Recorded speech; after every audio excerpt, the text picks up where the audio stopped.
자, 3교시 한번 보겠습니다. 문제를 받고 빠르게 채점한다, 선택한다, 감전보호, 등전입 본딩. 공부했으면 해야죠. 근데 우리 교재에는 살짝 흩어져 있는 느낌이 있어요. 접지에서도 등전입 본딩 나오죠. 기술기준 공부할 때 감전방지에서 등전입 본딩 나오죠. 필해에서도 등전입 본딩 나오거든요. 근데 여기서는 우리가 이제 등전입 본딩에 대한 기본 개념을 적어주면 됩니다. 그 다음에 보호계정기 정정 반드시 공부해야 될 거잖아요. 그래서 단선도 그려놓고 보호계정기를 정정하는 방법에 대해서, 유도, 그럼 유도장애, 그럼 전자유도, 정전유도, 유도장애에 대해서 설명해라. 그러면 전자유도, 정전유도, 원인 영향 대책 이렇게 설명해 주시면 되는데 그냥 그대로 이렇게 나온 거죠.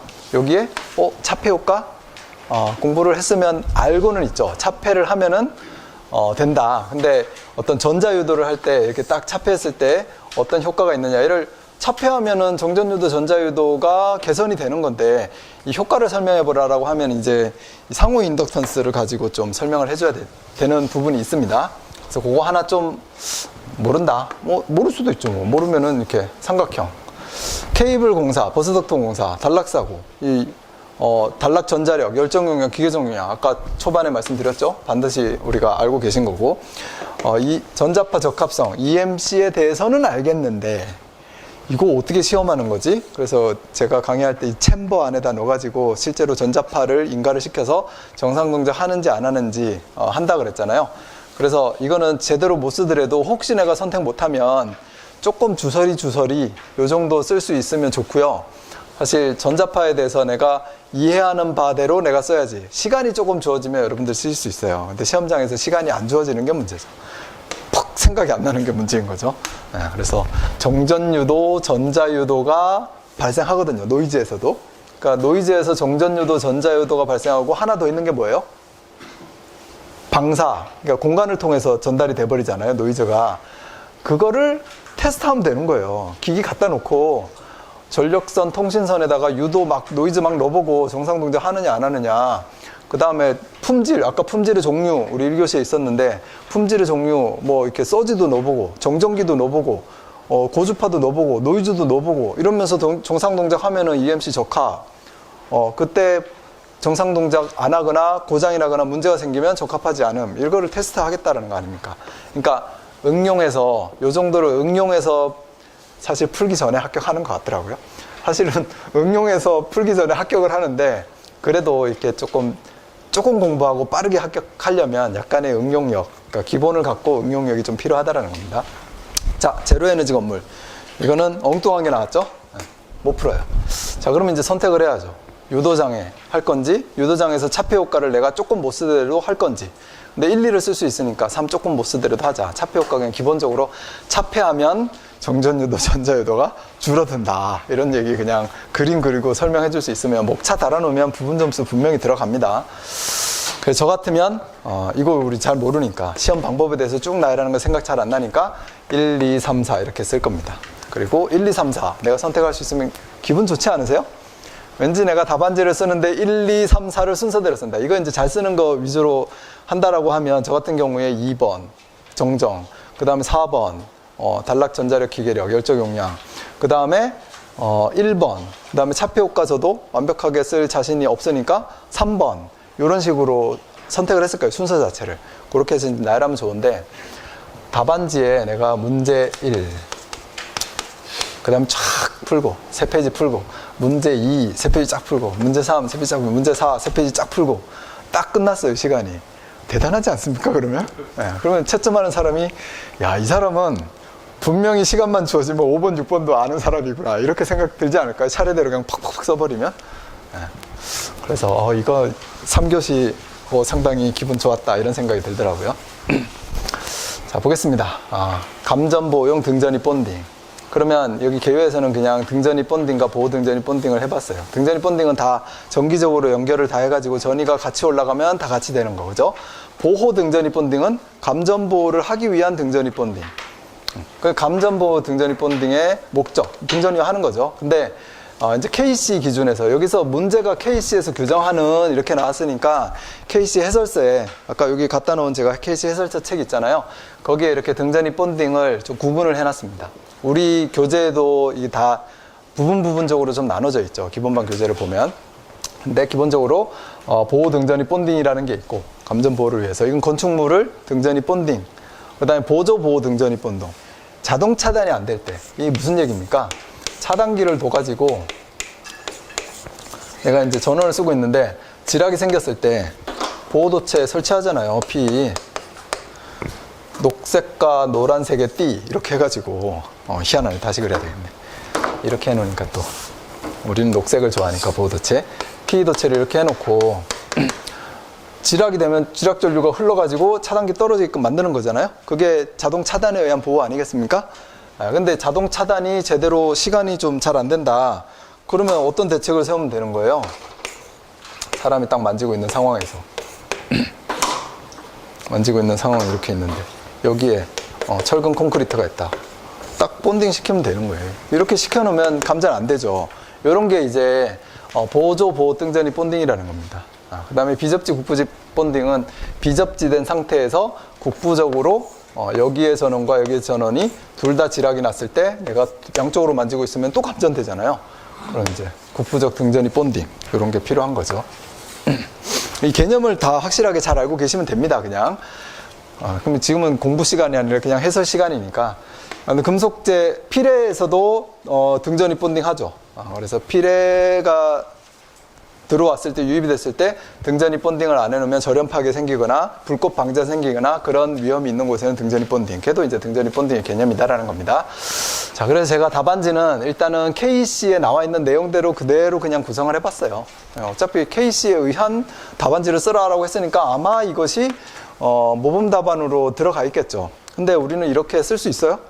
못 쓰죠. 이렇게 못 쓰는 거 아닙니까? 그죠? 공부 열심히 해도. 이건 진짜 이거를 제대로 내가 달달달 암기한 사람인데 우리는 이렇게 공부하면은 평생 해도 힘드니까. 근데 내용은 우리가 다 본 겁니다. 읽어보면 내용은 우리가 다 아는 거예요. 그러니까 아는 거를 얼만큼 조리 있게 표현을 해내느냐가 기술사 시험이다. 이렇게 생각하시면 되겠습니다. 자, 그 건축물에서 인입되는 거. 그러면 법에 있는 내용을, 기준에 있는 내용을 그림을 그리면서 한번 개념을 딱 세워놓으면 나중에 등전입 본딩 같은 거 할 때 또 할 수 있겠죠. 여러분들 공부를 할 때 뭐든지 이렇게 글만 보고 막 암기하려고 하지 마시고 개념이 이해가 되면 그림으로 그려내면 됩니다. 이게 공부가 잘 되는 방법이에요. 여기도 보면은 외부에서 이렇게 수도관, 가스관 건물로 들어오잖아요. 이런 거 어떤 여기서 등전입 본딩 바 같은 거 만들어 가지고 이렇게 다 등전입 본딩 하라는 거 아니겠습니까? 그 다음에 이런 게 등전입 본딩이다. 자, 그 다음에 보호 등전입 본딩 시설 해가지고 어떻게 시설할 거냐. 그럼 뭐 인입구에서 바로 등전입 본딩 해라. 이렇게 되는 거고요. 또, 보조 보호 등전입 본딩의 시설에서는 이거는 추가적으로 이제 감전 보호에 위험이 있는 그런 시설들에서 보조적으로 등전입 본딩 하는 거죠. 여기에서 어떤 시설과 이런 시설이 있는데 2.5m 이내에 외함이 노출이 되어 있다. 그러면 이걸 동시에 접속을 하면은 감전이 될 수 있으니까. 근데 평상시가 아니라 누전이 됐을 때 감전이 될 수 있으니까 등전입 본딩을 한다. 얘하고 여기 철곤이나 수도관이나 아니면 뭡니까 계단 난간이나 이런 거하고 또 2.5m 이내에 있으면 또 여기에 전이가 떠 있으면 또 감전이 될 수 있으니까 이런 것도 등전입 본딩을 하고 이런 식으로 하라는 게 보조 보호 등전입 본딩의 시설에 대한 기준인 거죠. 그 다음에 이 굵기는 어떻게 해야지 되느냐. 이 굵기는 여기에 전류가 흐른다면 여기 임피던스, 선의 임피던스가 존재할 텐데 이 임피던스에 뜨는 전압이 50V 이내여야 된다. 그런 의미인 거고요. 그죠? 근데 우리 전기적 연속성을 측정하기 위해서는 0.2옴 이하면은 전기적 연속성이 있는 거다. 등전입 본딩이 된 거다. 이게 이제 검사 항목에 나와 있죠. 그런 것들 알고 있으면 써주시면 되는 건데 이건 지금 기준에 있는 거 그대로 간 겁니다. 그리고 비접지 국부적 등전입 본딩의 시설. 아까 비접지한 그런 시설에서 등전입 본딩을 해야 되는 경우. 이것도 2.5m 이내에 등전입 본딩을 해야지 되는 거죠. 2.5m 이내가 어떤 수치예요? 암스리치, 그죠? 그 다음에 보호 등전입 본딩 도체. 도체는 어떻게 해요? 도체 굵기 선정하는 거죠. 그 도체 굵기를 그러니까 가장 큰 보호 도체 단면적의 2분의 1 이상. 그 보호 등전입 본딩 같은 경우에는 노출 도전성에서 여기 보호 등전입 본딩을 이렇게 할 때 이 굵기는 실제로 이 기구의 PE 도체가 있다면 PE 도체의 2분의 1 이상이어야 된다. 요 두 개 사이에, 노출 도전성 두 개 사이에 등전이 본딩 도체의 굵기는 아까 이론적으로는 전류가 흐를 때 50V 이하가 돼야지 된다라는 건데요. 근데 그거보다 우리가 또 등전이 본딩을 할 때 여기에 PE 도체가 있다면 이 PE 도체 두 개 중에 가는 걸로 하면 된다. 이런 기준들이 있잖아요. 그게 이제 보조 보호 등전이 본딩 도체의 굵기 접속 이런 거에 나오는 겁니다. 기준을 한번 보시고 우리 교재에 있는 내용으로도 충분히 답안지 작성이 가능합니다. 그래서 교재에 있는 내용으로 보시면 이게 받침대가 밑에 있는 것보다 상당히 좁네요. 자,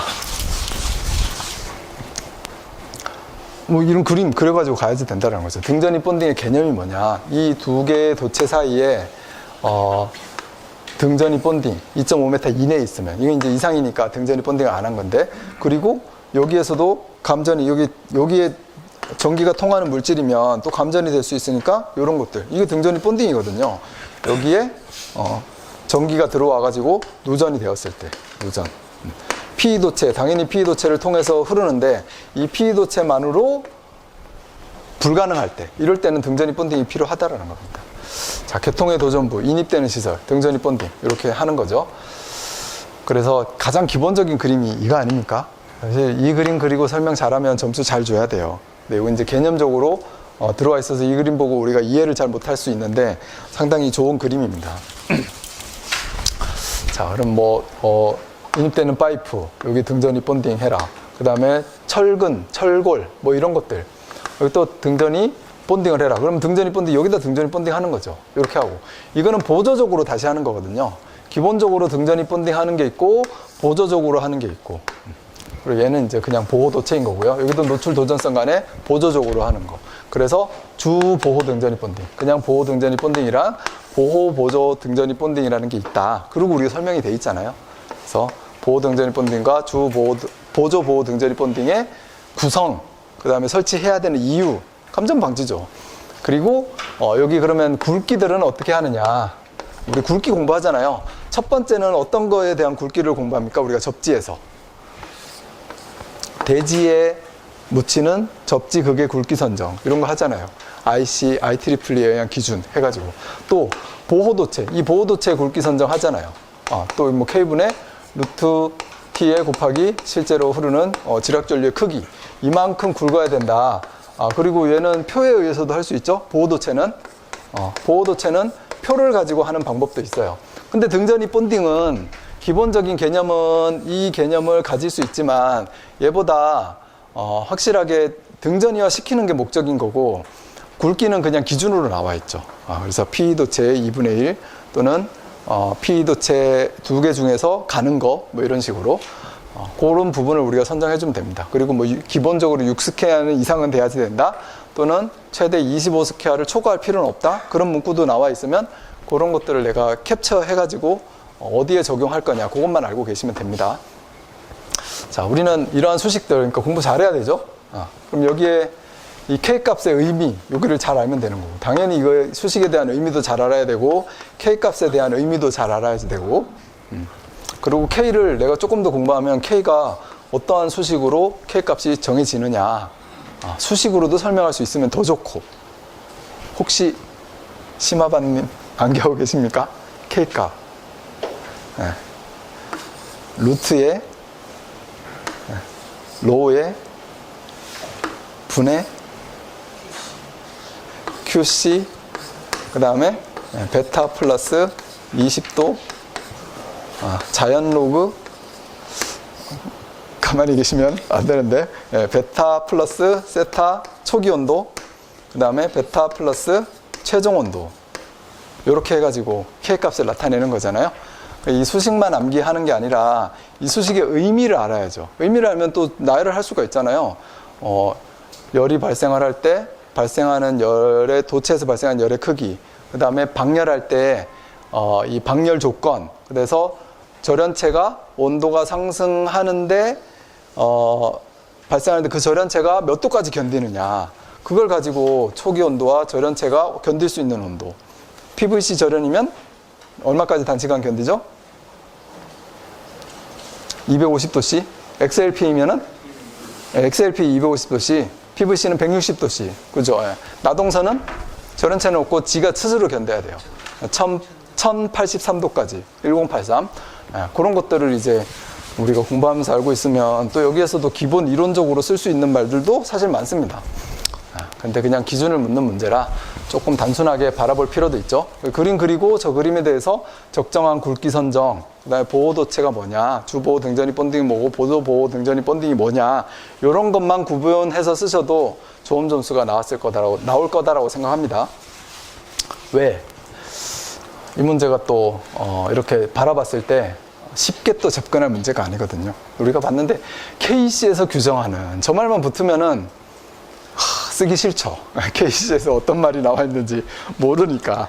근데 KC에 나와 있는 거를, 이런 글들을 그림화 시켜서 한번 딱 표기를 해 놓으면 우리가 그러니까 이거는 왜 공부해 놓냐, 나중에 감전보호 할 때도 또 써먹으면 돼요.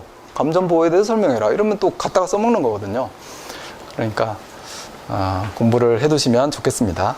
자, 국부적 등전이 본딩은 저는 이것까지 써야 되나 이런 생각도 했는데 KC 내용에도 이 내용이 또 챕터가 또 따로 탁 나옵니다.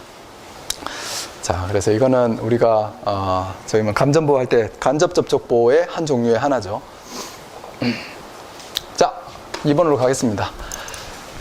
보호개정기에 정정이 필요한 경우. 자, 이 그림 그려놓고 여기 보호개정기를 정정을 하는 거잖아요. 네, 잠시만요.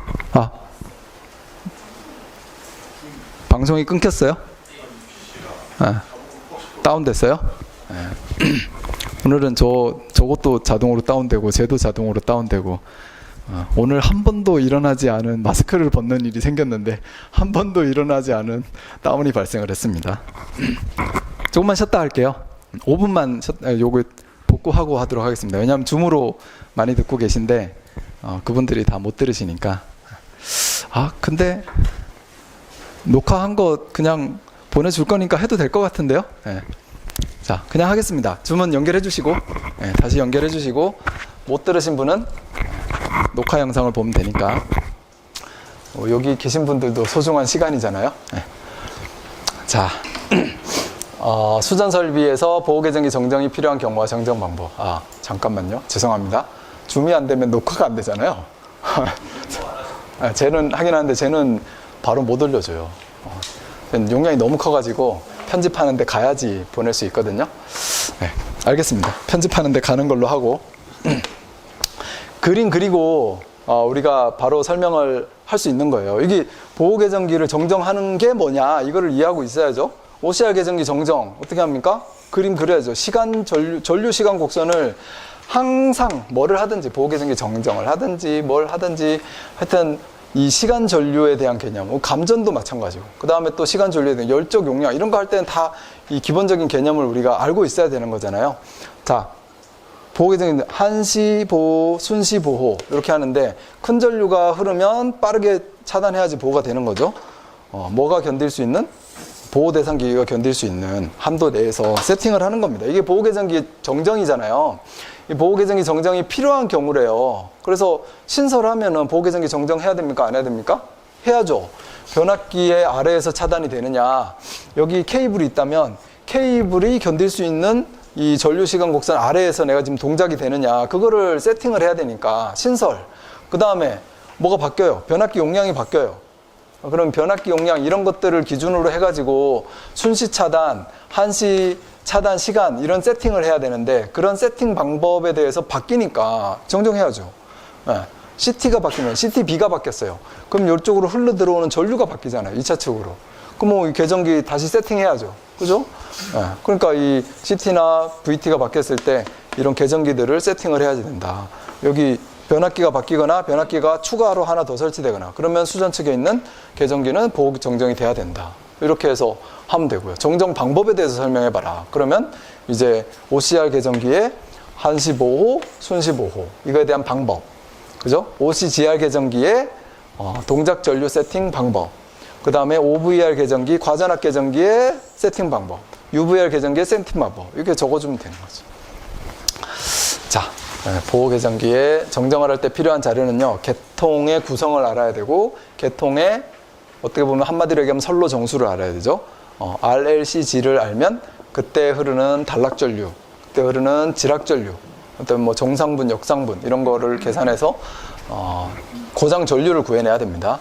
그리고 각각 보호 계정기 간의 협조를 꽤 해야 되니까 어떤 구간에서 어떠한 전류가 흐르는지를 우리가 알아야지 되는 겁니다. 정정 기준은 이제 여러분들이 공부를 하셔야 되는데, 공부해야 되는 종류는 이런 거죠. 일단 가부하죠. 가부하 계정기. 간단하게 빠르게 한번 얘기하면, 이 평상시 가부하 계정기의 요 한시 곡선의 요 시작 지점, 요거를 무슨 전류라고 해요? 계정기의 픽업 전류. 그죠? 계정기가 이제 동작이 시작되는, 그래서 몇 초 동안 기다렸다가 끊을 거냐, 요 시간 t, 요거에 시작되는 거죠. 요 아래에서 항상 어떤 전류가 있어야 돼요? 이 전격 전류, 회로에 흐르는 전격 전류가 요 아래에서 있어야 돼요.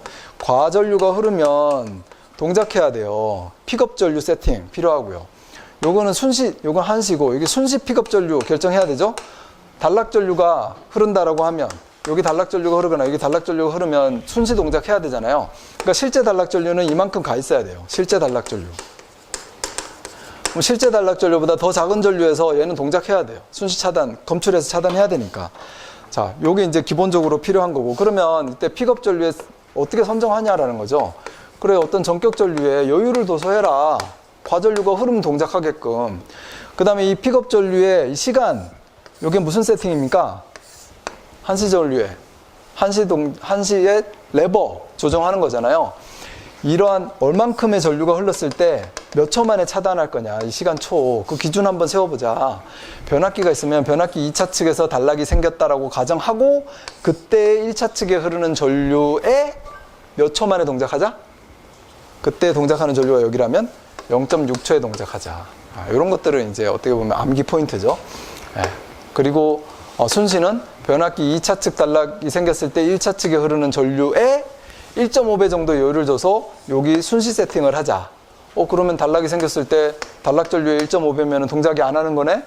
맞죠? 2차 측에 단락이 생겼을 땐 동작 안 하게 하는 건 맞아요. 그때 전류는 요만큼 흐르면 한시 동작하면 되는 거예요. 그 순시 동작은 여유를 둬서 했다라는 거는 실제로 1차에 단락이 생기면 더 큰 전류가 흐를 거거든요. 이만큼 큰 전류. 그때는 순시 동작 합니다. 하는데 변압기 2차에서 생겼을 때는 1차에 있는 계정기는 한시 동작해 라고 하는 거 아니에요. 그러면 2차에 있는 차단기와 계정기가 있으면 네가 순시 동작해야지. 내가 떨어지면 어떡해. 여기 변압기 10대 있을 수도 있는데. 그죠? 이게 이제 보호 협조인 거죠. 요거를 내가 작성할 수 있으면 됩니다. 그림 작성할 수 있고, 이 그림 작성한 걸 가지고 간략하게 표현만 할 수 있으면 되죠. 지락보호. 지락보호는 최대 포인트가 뭐예요?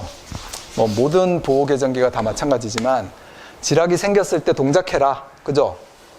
지락이 생기지 않았는데 지락전류 계정기에 전류가 들어오는 경우가 있는데 그때는 동작하지 마라. 요게 가장 큰 포인트죠. 그러면 지락이 생기면 지락전류가 그대로 이 OCGR 계정기로 흐르게끔 여기 결선이 돼 있죠. 어떤 결선이 돼 있습니까? 잔류회로 결선, 그죠? 잔류회로 결선에 OCGR 계정기를 넣어놨는데 거기에 전류가 흐르는 거는 지락이 돼도 흐르고 또 뭐가 돼도 흘러요? 삼상의 불평형 전류가 흘러도 흐르죠? 그래서 불평형 전류에는 이거는 고장이 아니잖아요. 불평형인 거지. 고장이 아닌 거는 동작 안 해야 돼요. 그러니까 여기에서 불평형 전류에 의해서 OCGR의 전류가 흐르면 동작하지 말아라고 해야 되기 때문에 한 수정 계약 전류의 30% 정도에서는 그 이하에서는 동작하지 말고 저거 이상이 되면 지락으로 동작을 하자. 이런 거에 대한 경계선이 있는 거죠. 자, 그렇게 하면 됩니다. 자, 그리고 실제 지락 전류는 뭐에 영향을 받습니까? 단락 전류는 계통의 임피던스에만 영향을 받는데 지락 전류는 상위 변압기의 중성점 접지 방식에 영향을 받죠. 비접지면 안 흐를 거고 저항 접지면 조금만 흐를 거고 내가 세팅을 수정 계약 전류의 30%라고 그래서 그렇게 세팅을 해놨는데 저항 접지예요. 저항 접지다 보니까 이 지락 전류가 100A밖에 안 흘러요. 이 100A가 계약 전류의 30%도 30%도 안 돼요. 그러면 이거 30%로 세팅하면 동작 안 하거든요. 그럼 또 안 되잖아요. 그러니까 계통의 접지 방식에 따라서 보호 계정기는 적정하게끔 세팅을 해야 됩니다. 이제 그런 얘기는 어떻게 보면 맺은 말에다 한마디 딱 써주면은 진짜 잘 알고 있다 이런 얘기를 하겠죠. 여기에는 있는 항목들만 탁탁탁 해주고, 왜냐하면 채점자가 어차피 채점자는 딱 보고 잘 쓰셨네 점수, 2번 문제 뒤에까지 보고 잘 쓰셨네 접수 이렇게 줄 거거든요. 이거를 채점자가 1. 병렬 운전은 2대 이상의 변압기를 병렬로 부하의 전을 공급하는, 이렇게 하면 이거 500명 거 쌓아놓고 채점하면 채점 못합니다. 그러니까 채점자는 딱 잘하셨네 15점 딱 기준 세워놓고 잘하셨, 요 정도 하면은 17점, 딱 요 정도 하면은 13점, 요 정도 하면은 15점. 죄송하지만 이렇게 채점합니다. 이렇게 채점할 수밖에 없어요. 제가 여러분 거 채점해도 이렇게 채점할 수밖에 없어요. 왜? 시간이 없어서요. 이게 우리 한 4주 정도 만에 채점하잖아요. 4주 정도에 채점하는데, 채점하시는 분이 본인이 4주 동안 여기에 올인한다? 올인 안 하죠. 한 100만 원, 200만 원 밖에 안 주는데 어떻게 4주를 올인을 합니까? 말도 안 되지. 바쁜 사람들이. 시간이 될 때마다 가서 잠깐 채점하거든요. 특히 주말에 이럴 때 딱 가가지고 500명 거 훅 해서 채점해야 되는데 언제 이걸 다 읽고 있어요. 그래서 키워드, 그림, 수식, 깔끔한 내용 이렇게만 그냥 쓰시면 돼요. 이거를 주서리 써도 못 읽습니다. 그래서 이대로 쓰면은 다 못 쓰고요. 이대로 쓰면 떨어져요. 이대로 쓰면. 그러니까 여기 있는 내용만 이런 제목이 들어가야 된다. 한시 탭 한 줄, 한시 레버 한 줄, 순시 탭 한 줄. 제목이 들어가면 눈으로 딱 보면 있네. 그리고 저 글을 안 봐도요. 이 그림 딱 그려놓고 이 그림 그리면 한 5-6줄 들어가거든요. 바로 한 방에.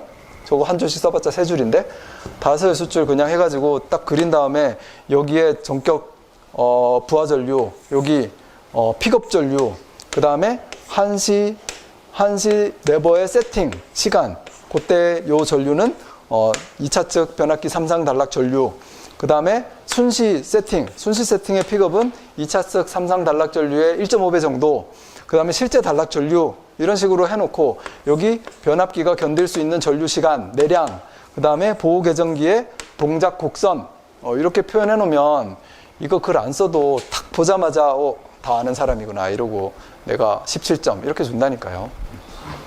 그리고 이 그림 그냥 계속 그리면 변압기 할 때도 그리고, 차단기 할 때도 그리고, CT 할 때도 그리고, 단락 전류 할 때도 그리고, 보호 계정기 정정할 때도 그리고, 이렇게 해서 그리면 실무적으로 정확하게 알고 있구나.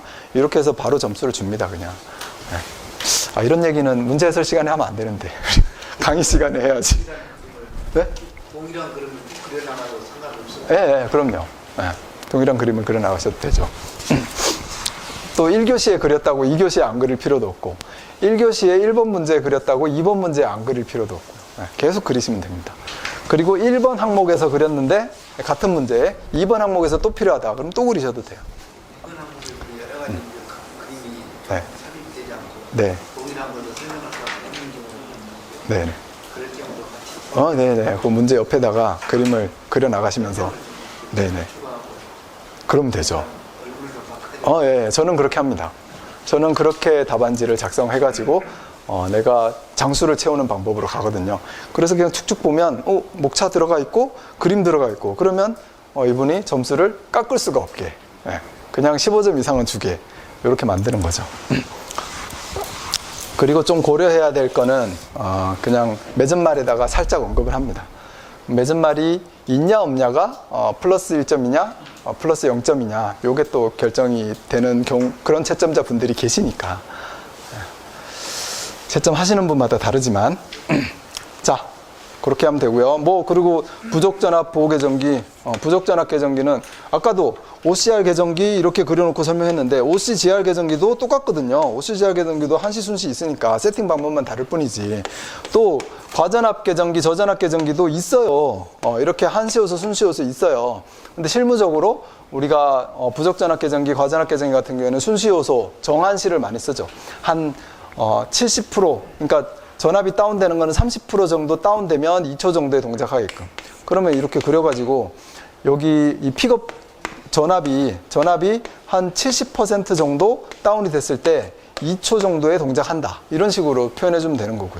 과전압 보호 계정기도 여기서 30% 정도 증가했을 때, 30% 증가죠, 얘는 70% 정도로 30%가 떨어졌을 때고, 그래서 30% 정도 0에서부터 30% 증가했을 때 또 2초 정도, 이렇게 해서 우리가 동작 세팅하고 있다, 이렇게 적어주시면 되는 겁니다.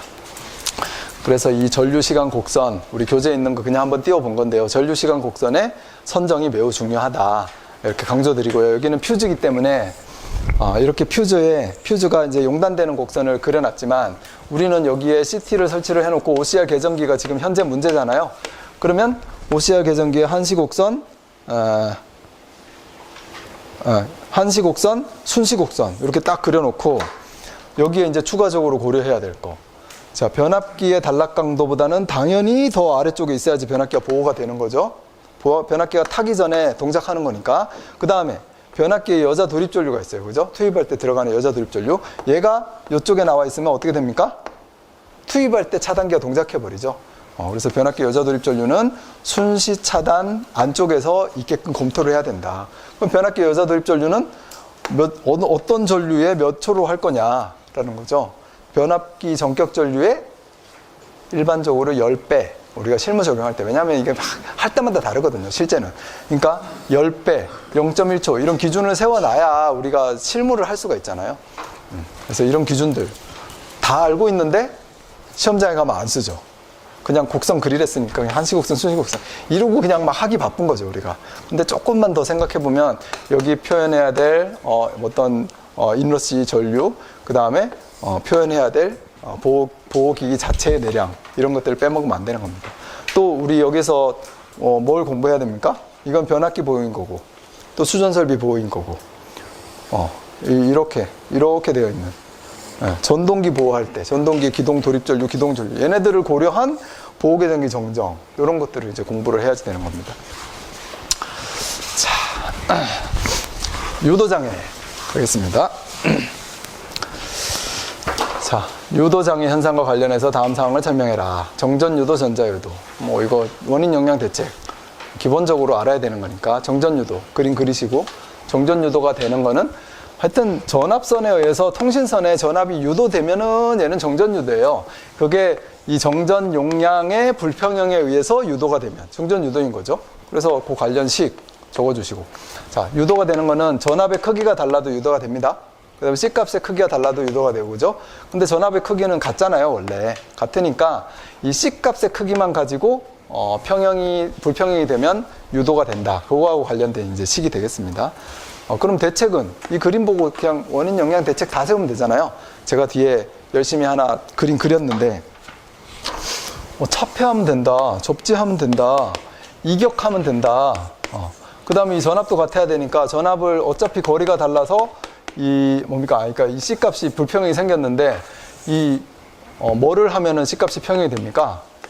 연가를 하면 되잖아요. 위치를 좀 바꿔주면. 그런 게 그냥 이 그림 보고 공부해놨으면 그대로 쓰면 되는 거죠. 그림 그리고 설명하면 되고. 또 이 C는 수식이 어떻게 돼요? 거리 D분의 입실론 S. 입실론은 다 같고, 여기 면적도 뭐 크게 고려될 사항이었는데, 지금 거리 D가 지금 다르니까 이 C값이 불평형이 생기는 거거든요. 그럼 거리를 같게 할 수는 없어요. 왜냐하면 이게 A, B, C상의 초고합선은 거리를 다 따로 둬야 되기 때문에. 그러니까 얘를 이격해버리면 거리가 비슷해지는 상황이 된다니까요. 그죠? 제가 그렇게 설명하잖아요. 통신선을 여기다가 쭉 이격하면 당연히 정전 유도되는 전압도 약해질 수밖에 없지만 거리도 그냥 똑같아진다니까요. 여기가 지금 10m, 20m, 10m라고 하면 이만큼 띄워놓으면 100m, 110m, 100m가 되기 때문에 이게 똑같이 되는 거예요. 자, 이런 논리를 가지고 한번 바라보면 그 다음에 대책은 그냥 적으면 되죠. 전자유도 원리가 뭐예요? 이렇게 자속 파이에 의한 dt분의 d파이, 그게 영향을, 통신선의 전압을 일으키는 거잖아요. 그 통신선의 전압이 뜨면 안 되거든요. 다른 전압이. 그러니까 통신선의 전압이 영향을 미치지 않게끔 하려면 어떻게 해야 되냐? 자속 파이가 없어야지 된다라는 거죠. 그럼 자속 파이는 언제 세 선에 파이 A, 파이 B, 파이 C가 균등하면 얘도 어떻게 돼요? 파이가 제로죠? 상쇄되니까. 벡터적으로 상쇄되니까. 근데 여기에 뭔가 불평형이 돼서 걸리면은 통신선에 유도가 되는 겁니다. 그게 가장 최악의 조건이 지락이 생겼을 때. 지락전류가 확 흐르면 개에 영향만 미칠 테니까. 혹시 지락전류가 대지로 흘러서 땅속에 있는 통신선 근처로 확 지나가면 얘에 의한 영향만 크게 미칠 테니까. 그래서 상호 인덕턴스의 평형이 중요하다.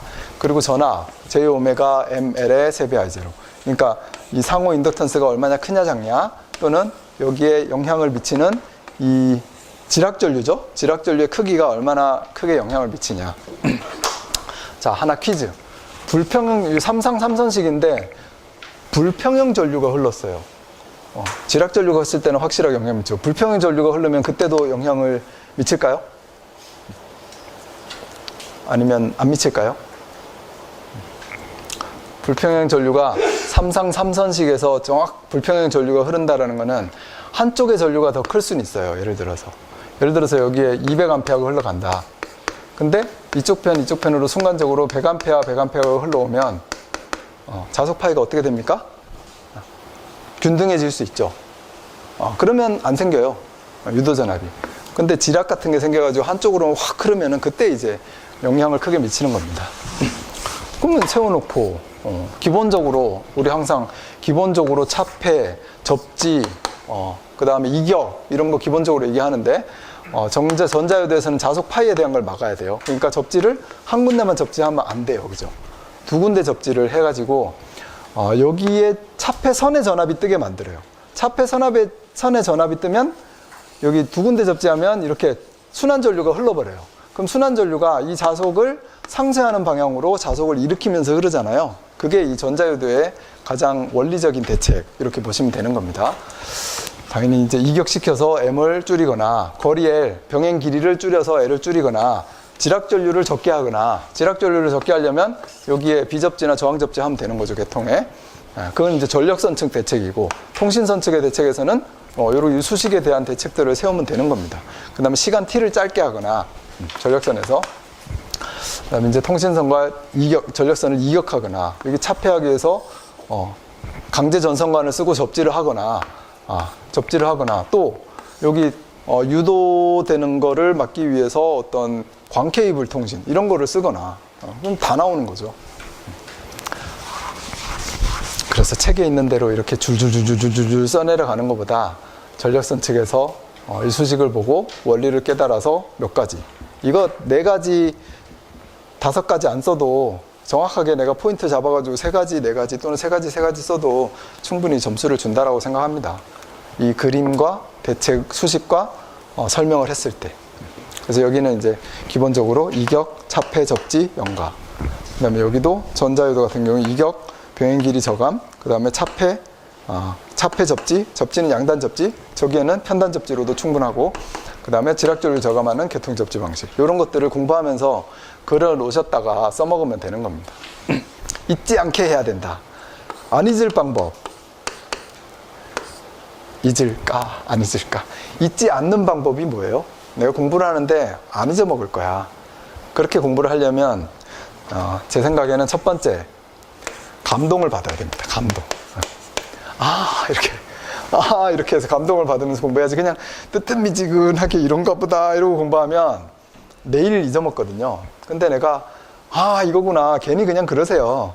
왜 나 혼자 공부하니까 괜찮잖아요. 누가 바보라고 안 그러잖아요. 그러니까 이거야 이러면서 크크크 하면서 그러면은 기억력이 오래 갑니다. 네. 그 다음에 두 번째는 이해를 해야지 오래 가요. 근데 사실 이해가 되면 감동이 되죠.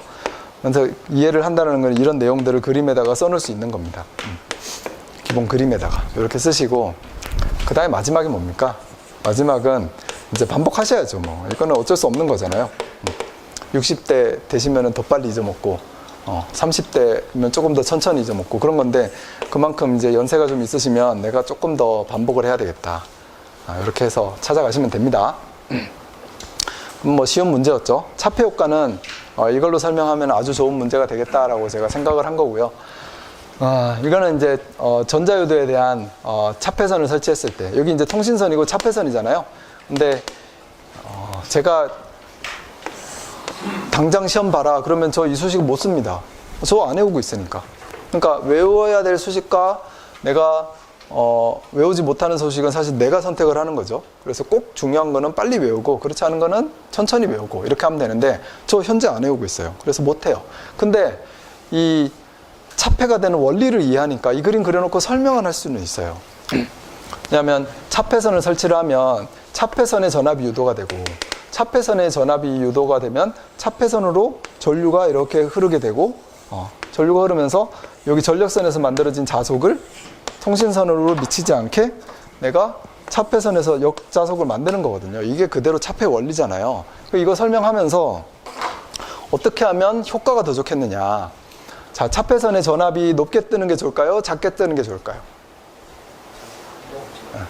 높게 떠야 돼요. 차폐선에는 높게 떠야 돼요. 통신선에는 높게 뜨면 안 돼요. 이건 잡음이니까, 그죠? 근데 차폐선에는 높게 떠야 돼요. 이유가 뭐예요? 높게 떠야지 전류가 흘러가지고 상쇄되는 자속을 만드는 거예요. 작게 뜨면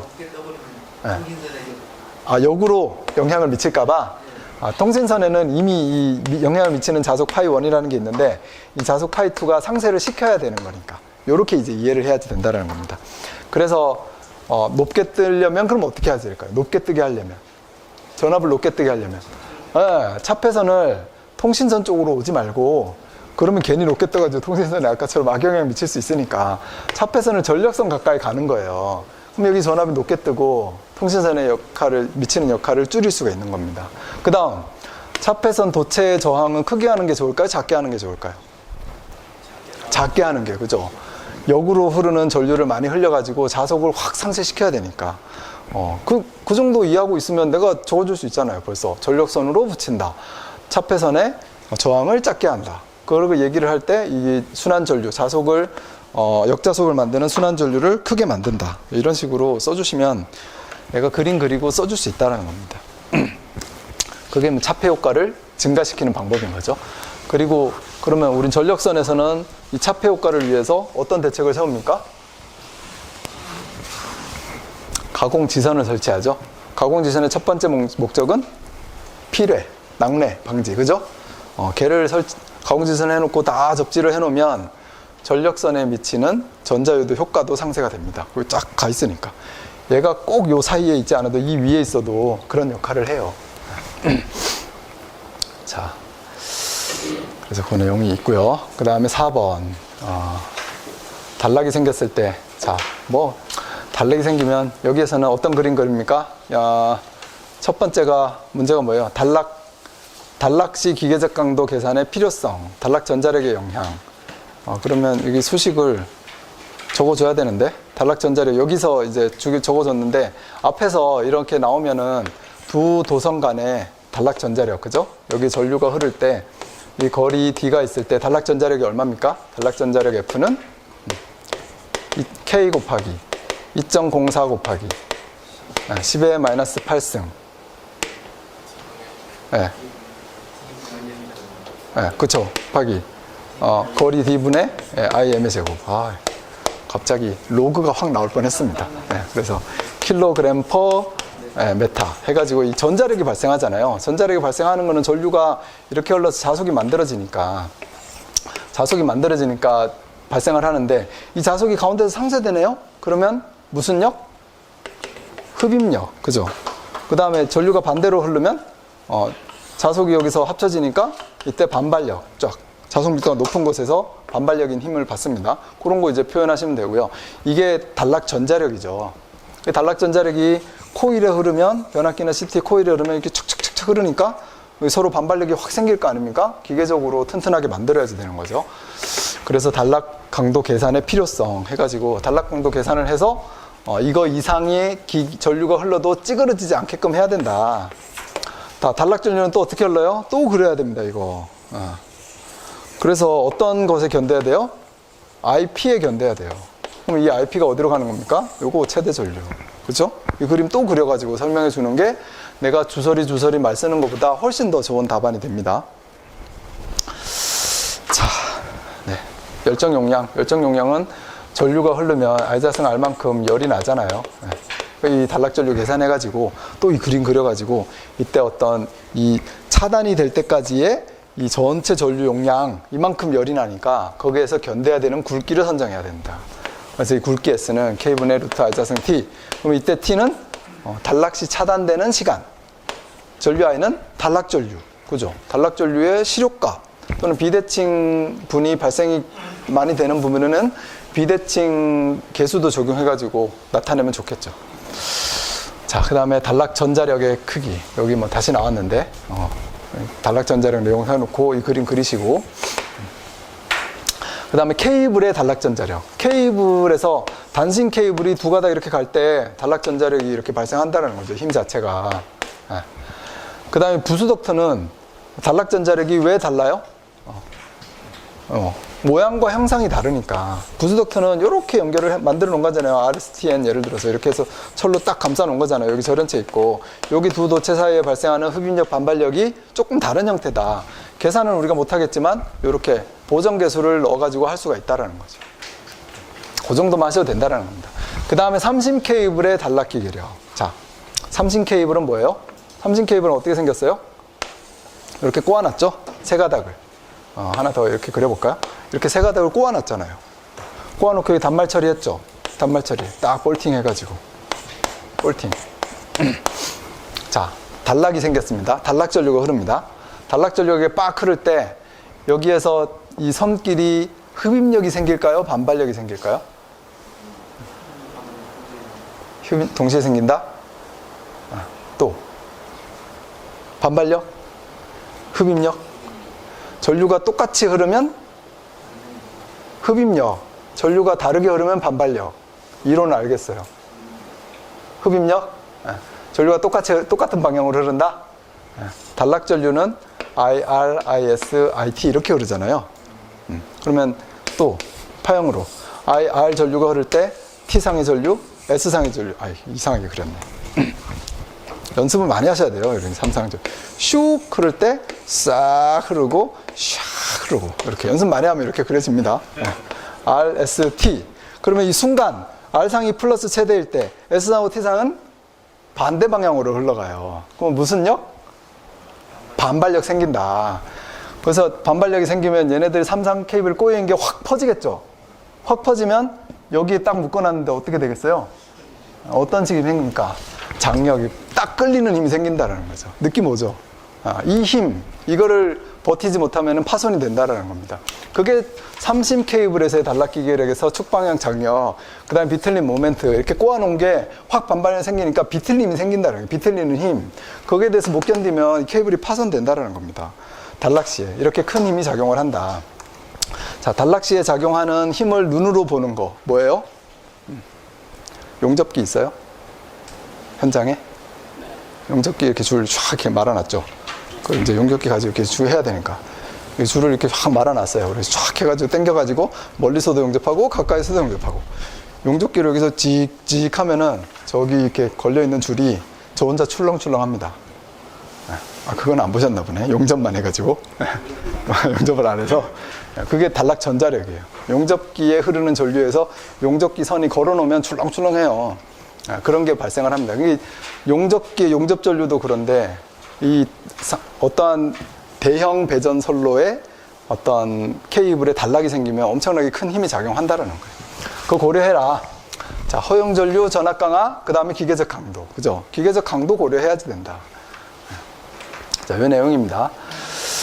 그런 수식도 채점에 써주길 바라는. 사실은 이 문제는 써주길 바라죠.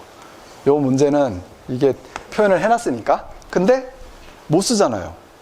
저도 못 써요. 생각이 안 나요. 왜냐하면 저걸 가지고 다른 데도 응용하고 막 이러지 않기 때문에.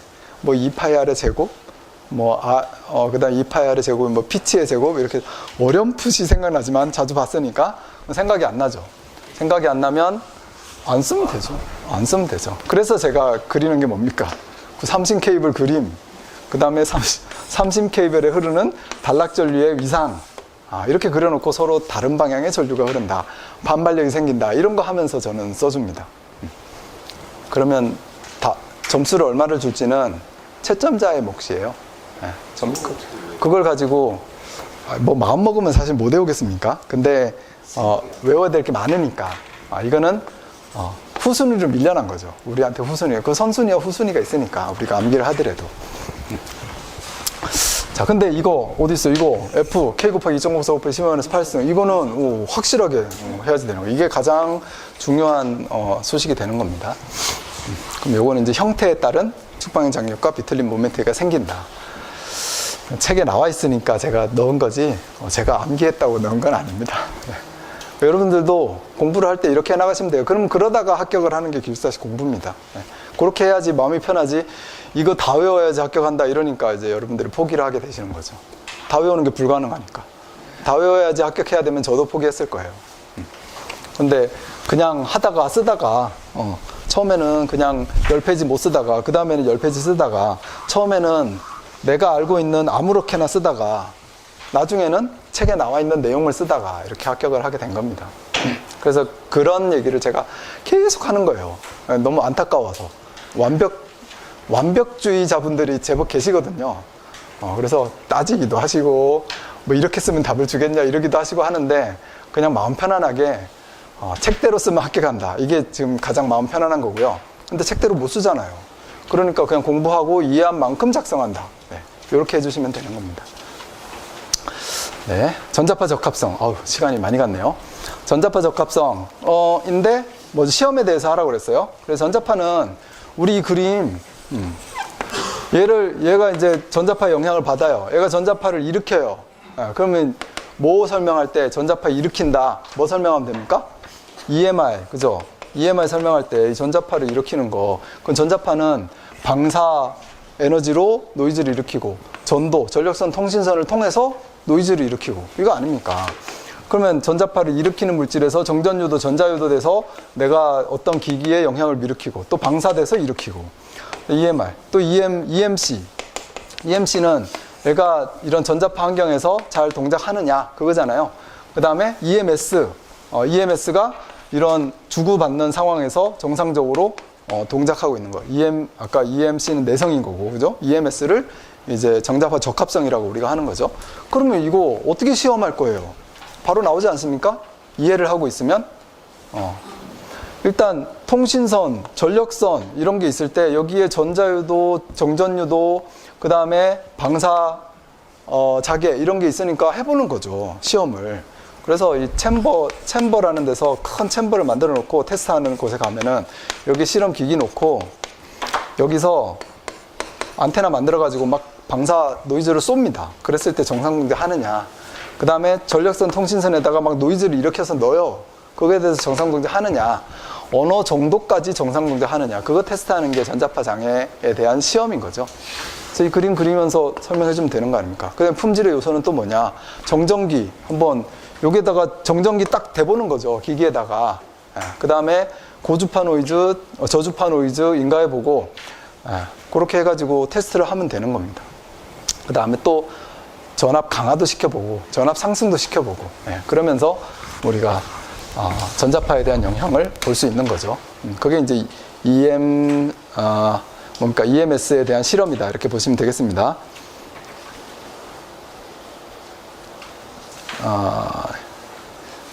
그럼 다 된 거죠. 근데 여기는 제가 이제 실험이다라고 하니까 찾아보고 쓴 거예요. 그래서 성능을 평가할 때 이런 노이즈를 넣었을 때 괜찮은지, 아니면 넣을 때는 에러가 나는데 지난 다음엔 괜찮은지. 그러면 얘는 순간적인 거에는 문제가 있지만 괜찮다, 성능에는 항상 괜찮다, 이런 걸 판별할 수 있는 거잖아요. 그래서 정전기 빡 이렇게 보고, 정전기가 있을 때는 문제가 에러가 나는데 정전기가 없으면 괜찮다, 판정 B 이런 거 적용한다라고 되어 있더라고요. 그래서 제가 써놓은 거고, RF 무선 주파수 챔버에서 쏘는 거 아닙니까? 그 다음에 전력선과 통신선에도 노이즈 이렇게 보는 거고, 그 다음에 과도 서지 넣어보는 거고, 그 다음에 전도성 자기장, 이거 약간 주파수가 작은 정전유도, 전자유도를 이렇게 보는 거죠. 전압 강화 이런 것들에 대해서 내가 검토를 하는 겁니다. 자, 그럼 우리 교재에 있는 것 가지고 내가 또 응용해서 좀 쓴다 그러면, 우리 전자통신기기를 테스트할 때 어떤 커브가 있어요? 뭐 이렇게 돼 있는 커브 있잖아요. ITI 커브, 그죠? ITI 커브가 여기 시간 T고 여기 이제 전압이잖아요. 그럼 이것만 가지고도 한 6개, 5개 뽑아낼 수 있습니다. 짧은 시간 아주 큰 거 뭡니까? SURG, 서지를 일으켜서 여기가 정상 동작하느냐, 그죠? 여기는 뭐예요? 절연 파괴되는 거죠? 뭐 여기는 뭐예요? 동작 불능이죠? 그럼 여기 시간 안에 들어오면 정상 동작이다. 서지를 유입했을 때. 또 얘는 뭐예요? 전압 상승. 순시 전압 상승이죠. 아주 짧은 시간이니까. 그 다음에 여기에는 그냥 전압 상승. 뭡니까? 스웰. 전압 상승. 전압 상승. 연속적인 거. 상승. 이렇게 보는 거죠. 그럼 여기는 전압 강화. 여기는 세그. 또 여기는 정전.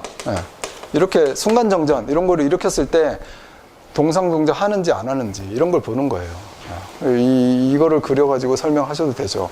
여기에 EMC 테스트를 통해서 이러한 커브가 그려진다. ITI 커브가. 자, 다 알고 있는 거 가지고 쓰면 되는 겁니다. 자, 우리 다 알고 있는 거 가지고 잘 쓰시는 분, 우리 교수님 오셨네요. 네. 우리 이영호 교수님 오셨는데, 알고 있는 거를 계속 기억을 해가지고 그냥 갖다가 잘 작성하면 된다. 이런 거 항상 가르쳐 주십니다. 자, 6번. 인증제도의 정의. 뭐 이건 뭐 제로 에너지 빌딩 인증제도니까 여러분들 한번 보세요. 뭡니까? 우리가 공부해야 될 건 뭐예요, 앞으로? 지금 이 문제를 공부해야 될 게 아니에요. 그죠? 우리 앞으로 공부해야 될 거. 제로 에너지 빌딩을 실현시키려면 도대체 설비를 어떻게 갖춰야 되느냐, 에너지를 어떻게 절감하느냐, 그죠? 건축은 단열, 기계든 전기든 기기들은 효율 좋게 해야 되죠. 그 다음에 신재생 에너지 넣어가지고 내가 사용하는 에너지 다 쓸 수 있게 하면 제로 에너지 빌딩이 되는 거죠. 이거를 구축하는 게 제로 에너지 빌딩입니다. 우리 목표가 있죠. 목표는 2050년에 전체 건축물이 다 제로 에너지 1등급. 그러니까 에너지를 받지 않아도 스스로 자생할 수 있는 건축물이 되자. 이게 목표입니다. 그리고 23년도, 24년도, 25년도에 로드맵을 변경했어요. 그 기준이 작년인지 재작년인지 작년에 변경이 됐으니까 올해부터 변경된 기준이 해당이 됩니다. 공동주택 500제곱미터, 원래 1000제곱미터 건축물이었는데 공동주택 500제곱미터, 그 다음에 공동주택도 뭐 30세대 이상은 공공은 다 해야 된다. 공공은 무조건 해야 돼요, 올해. 그리고 이제 민간으로 확대가 되는 겁니다. 점점 더. 그래서 저는 이제 이게 나올 거니까 이거 공부하자 그랬는데 엉뚱하게 나왔죠. 그리고 답도 못 찾겠어요. 인정제도의 정의만 찾을 수 있겠습니다. 법적 근거도 찾았어요. 근데 추진 체계가 뭔지, 추진 절차가 뭔지 모르겠어요. 제 나름대로 ZEB 인터넷에 들어가니까 추진 체계라고 이렇게 나와 있길래 그냥 이거를 묻는 건가? 이거는 설계 단계에서 의무사항, 권장사항 해가지고 해야지 되는 거잖아요. 그 다음에 준공 단계에서는 이제 건물 인증받으면 되고, 근데 운영 단계에서는 잘 운영을 해야지 되겠죠. 이게 중요한 이제 변경된 플로우 차트고, 이거 얘를 추진 단계로 했을까, 얘를 추진 체계로 했을까. 아이고, 네. 그 다음에 법적 근거. 이건 뭐 법적 근거가 나오는데요. 여러 가지 법이 제로 에너지 빌딩에 대해서 나옵니다. 다음 추진 절차. 추진 절차도 제로 에너지 빌딩을 인증하는 방법으로 제가 했어요. 무슨 추진 절차인지 모르겠습니다. 자, 넘어가고요.